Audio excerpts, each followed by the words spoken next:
चलिए जानते हैं आज की देश और दुनिया की सिलेक्टेड काम की और महत्वपूर्ण 50 बड़ी खबरों को सिर्फ 10 मिनट में। पर अभी तक आपने इस वीडियो को लाइक नहीं किया तो लाइक कर दीजिए। बीजेपी सांसद ब्रजभूषण के करीबी संजय सिंह बने डब्ल्यूएफआई के नए अध्यक्ष। हरियाणा की अनीता को 33 वोट से हराया रेसलर। डब्ल्यूएफआई के नए अध्यक्ष से नाखुश साक्षी मलिक और विनेश फोगाट ने किया कुश्ती से रिटायरमेंट लेने का ऐलान। सांसदों के निलंबन और संसद की सुरक्षा में चूक के मुद्दे को लेकर सड़क पर उतरे इंडिया अलायंस के सांसद। संसद भवन से विजय चौक तक निकाला मार्च। वहीं कांग्रेस अध्यक्ष मल्लिकार्जुन खड़गे ने कहा, विपक्ष की आवाज को दबा रही मोदी सरकार, पीएम और गृह मंत्री सदन में दे जवाब। जम्मू कश्मीर के पूंछ में सेना के ट्रक पर आतंकी हमला, 3 जवान सहित 3 घायल। सेना के 2 वाहनों पर आतंकी हमले के बाद एनकाउंटर जारी, यहां 2 दिन से सर्चिंग चल रही। कांग्रेस अध्यक्ष मल्लिकार्जुन खड़गे, सोनिया गांधी, मनमोहन सिंह और एचडी देवगौड़ा को राम मंदिर के प्राण प्रतिष्ठा समारोह में शामिल होने का मिला न्योता। अयोध्या में यह कार्यक्रम 22 जनवरी 2024 को होगा, जिसमें प्रधानमंत्री नरेंद्र मोदी मुख्य जजमान होंगे। वे प्राण प्रतिष्ठा की पूजा करेंगे। ज्ञानवापी में मंदिर के कई सबूत मिले। एएसआई सर्वे में हुआ खुलासा। सूत्रों का कहना है कि कई ऐसे सचित्र प्रमाण हैं जो यह स्पष्ट करते हैं कि ज्ञानवापी मंदिर का हिस्सा है। वहीं ज्ञानवापी मामले में 3 जनवरी को होगी अगली सुनवाई। मुस्लिम पक्ष की अनुपस्थिति की वजह से लिया फैसला। दुनिया के 40 देशों में फिलहाल JN.1 वेरिएंट। देश भर में फिर से डराने लगा कोरोना। एक्टिव मरीज बढ़कर हुए 2669। अस्पतालों में अलर्ट। मास्क को लेकर एडवाइजरी जारी। लोगों से भीड़ भाड़ वाली जगहों पर जाने से बचने के लिए कहा गया। लोकसभा की कार्यवाही अनिश्चितकाल के लिए हुई स्थगित। 3 नए क्रिमिनल लॉ बिल राज्यसभा में भी हुए पास। राष्ट्रपति की मंजूरी मिलते ही बनेंगे कानून। अमित शाह बोले, तारीख पे तारीख, युग खत्म होगा। आम आदमी को महंगाई से नहीं मिल रही राहत। सप्लाई में कमी के चलते 15 सालों की हाई पर पहुंची चावल की कीमत। खुदरा मूल्य 43.51 रुपए प्रति किलोग्राम पर जा पहुंचा। आने वाले दिनों में और महंगे होने की संभावना। भारतीय सेना को मिला अंधेरा चीरने वाला हथियार। उरी सेक्टर में तैनात जवान नई पीढ़ी के नाइट थर्मल इमेजर्स और उन्नत हथियारों का कर रहे इस्तेमाल। पाकिस्तान की हर हरकत का बुलेट से मिलेगा जवाब। दिल्ली आबकारी नीति से जुड़े मनी लॉन्ड्रिंग के मामले में सीएम अरविंद केजरीवाल ने ईडी के समन का भेजा जवाब। बोले, यह राजनीति से प्रेरित। मैंने अपना जीवन ईमानदारी से जिया। मेरे पास छिपाने को कुछ नहीं, कर पाए इसे वापस लिया जाए। राजनीति करनी नहीं आती तो नानी के घर इटली चले जाओ। कांग्रेस नेता राहुल गांधी को भाजपा की नसीहत। सांसद राजकुमार चाहर ने कहा, यहाँ की जनता ने उनका असली चेहरा देख लिया और अब उनके झांसे में कोई नहीं आने वाला। हमारे पड़ोसी चांद पर पहुंच गए लेकिन हम अभी जमीन से भी नहीं उठ पाए। पाकिस्तान के पूर्व पीएम शरीफ ने बांधे भारत की तारीफों के पुल। बोले, हम अपने पतन के लिए खुद जिम्मेदार रहे, अन्यथा यह देश एक अलग जगह पर पहुंच गया होता।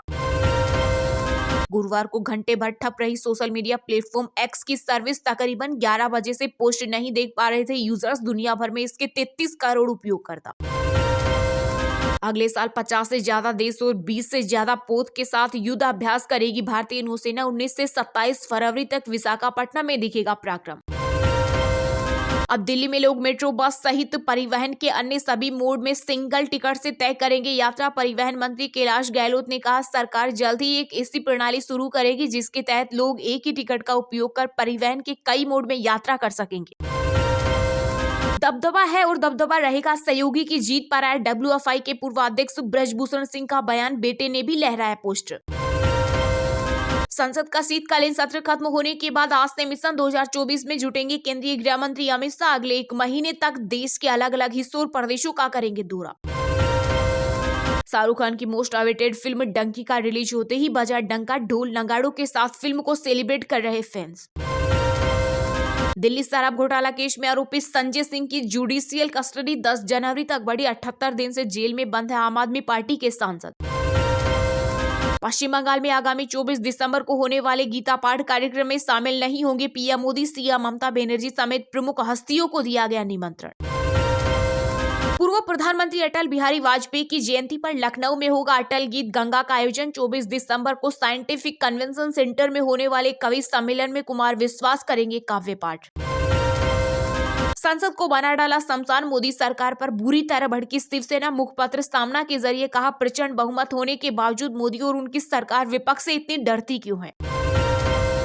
आरएसएस भेदभाव मुक्त हिंदू समाज की करता है बात। जातीय जनगणना पर आया राष्ट्रीय स्वयंसेवक संघ का बयान। कहा इसका इस्तेमाल सर्वांगीण विकास के लिए किया जाए, मगर ऐसा करते वक्त सामाजिक समरसता और एकता को नुकसान नहीं पहुंचे। समोसा भी नहीं मिला, पार्टी चंदा मांग रही। इंडिया अलायंस की चौथी बैठक पर भड़के जेडीयू सांसद सुनील कुमार। का बिना किसी गंभीर मुद्दे पर चर्चा की यह मीटिंग सिर्फ चाय बिस्किट पर खत्म हो गई। अस्पतालों में भर्ती होने वालों की संख्या में होगा इजाफा। कोरोना के JN.1 वेरिएंट को लेकर WHO की पूर्व चीफ साइंटिस्ट सौम्या स्वामीनाथन की वार्निंग। संसद सुरक्षा चूक मामले में 7वां आरोपी रिटायर्ड पुलिस अधिकारी का बेटा कर्नाटक से गिरफ्तार। वहीं संसद की सुरक्षा का जिम्मा अब CISF संभालेगी, परिसर का करेगी सर्वे, गृह मंत्रालय ने दिया निर्देश। क्लोरफेनिरामाइन, मेलेट और फिनाइलफ्राइन वाले कफ सिरप खतरनाक। DCGI ने कहा 4 साल से छोटे बच्चों को न दे दवाओं पर, इसके लिए लिखे चेतावनी। बंगाल कांग्रेस नेताओं के साथ राहुल गांधी और मल्लिकार्जुन खड़गे ने की बैठक। आगामी लोकसभा चुनाव में TMC से मांगे 6 से 8 सीटें। लोकतंत्र की हत्या की गई और संविधान का हुआ अपमान। सांसदों के निलंबन पर बोली NCP नेता सुप्रिया सुले। कहा ऐसा लग रहा कि देश में इमरजेंसी है। 143 सांसदों को सदन से उठाकर बाहर फेंका गया। अब बिना विपक्ष के विधेयक पास कर रही सरकार। सांसदों के निलंबन पर संजय राउत का हमला, बोले मार्च निकालकर करेंगे विरोध प्रदर्शन। डिफेंस रिसर्च बजट भारत को ग्लोबल लीडर बनाने लायक नहीं। संसदीय कमेटी बोली इसे दोगुना करने की जरूरत। चीन अरबों डॉलर खर्च कर रहा। यूपी में नई आबकारी नीति से घटेंगे शराब के दाम। दुनिया की बड़ी ब्रांड खोल सकेंगे फ्रेंचाइजी। वहीं योगी सरकार के फैसले पर भड़के BJP सांसद वरुण गांधी। कहा राम राज्य में सरकार के पास राजस्व बढ़ाने का विकल्प नहीं। संसद की सुरक्षा में चूक के मामले में कोर्ट ने 4 आरोपियों की कस्टडी 15 दिनों के लिए बढ़ाई। पुलिस बोली असल इरादे का पता करना है। यूपी के बाद अब महाराष्ट्र में भी हलाल प्रोडक्ट पर बैन की मांग। BJP विधायकों ने मुख्यमंत्री एकनाथ शिंदे को लिखा पत्र। मुस्लिम नेताओं और मौलानाओं ने जताया विरोध। चलिए अब जानते हैं जो आम आदमी के काम की और फायदेमंद खबरें हैं उनको विस्तार से। पर इससे पहले अभी तक आपने इस वीडियो को लाइक नहीं किया तो लाइक कर दीजिए। सांसदों के निलंबन और संसद की सुरक्षा में चूक के मुद्दे को लेकर सड़क पर उतरे इंडिया अलायंस के सांसद। संसद भवन से विजय चौक तक निकाला मार्च। मायावती बोली उपराष्ट्रपति की नकल दुर्भाग्यपूर्ण। वहीं कांग्रेस अध्यक्ष खड़गे ने कहा विपक्षी आवाज को दबा रही सरकार। PM और गृह मंत्री सदन में दे जवाब। जी हां, संसद के शीतकालीन सत्र के दौरान उपराष्ट्रपति जगदीप धनखड़ की मिमिक्री के मामले में सियासत तेज हो गई। BJP विपक्ष को घेर रही है। वहीं विपक्ष के सांसदों ने पुरानी संसद से विजय चौक तक पैदल मार्च निकाला। इस दौरान कांग्रेस अध्यक्ष खड़गे ने कहा कि सरकार संसद सुरक्षा चूक पर जवाब दे। PM मोदी और गृह मंत्री अमित शाह संसद में आकर इस मामले पर ध्यान दें। बसपा सुप्रीमो मायावती ने कहा कि संसद से विपक्ष के सांसदों का निलंबन ठीक नहीं है। हालांकि उन्होंने राज्यसभा सभापति जगदीप धनखड़ की मिमिक्री को दुर्भाग्यपूर्ण बताया। इस बीच लोकसभा और राज्यसभा में गुरुवार को भी हंगामा हुआ। कार्यवाही शुरू होते ही विपक्ष का हंगामा देखने को मिला। प्रश्नकाल में भी विपक्ष के कुछ सांसद नारेबाजी करते दिखे। वहीं इंडिया गठबंधन के सांसदों को लोकतांत्रिक तरीके से निलंबित किए जाने के खिलाफ कांग्रेस ने आज जंतर मंतर पर प्रदर्शन करने का फैसला किया। खड़गे ने कहा PM मोदी वाराणसी और अहमदाबाद जा रहे हैं। वे हर जगह बोल रहे हैं लेकिन संसद में सुरक्षा चूक पर नहीं बोल रहे। उन्होंने कहा गृह मंत्री अमित शाह ने भी संसद के सिक्योरिटी लैब्स पर कुछ नहीं कहा। हम इसकी निंदा करते हैं। खड़गे ने आगे कहा सरकार सदन नहीं चलने देना चाह रही है और विपक्ष की आवाज दबा रही है। वहीं NCP नेता शरद पवार ने कहा कि सदन में जो हुआ वो इतिहास में कभी नहीं हुआ। जो लोग सदन में घुसे वो किसकी मदद से आए। सुरक्षा में चूक पर चर्चा क्यों नहीं हो रही। चर्चा कराने की बजाय सांसदों को सस्पेंड कर दिया।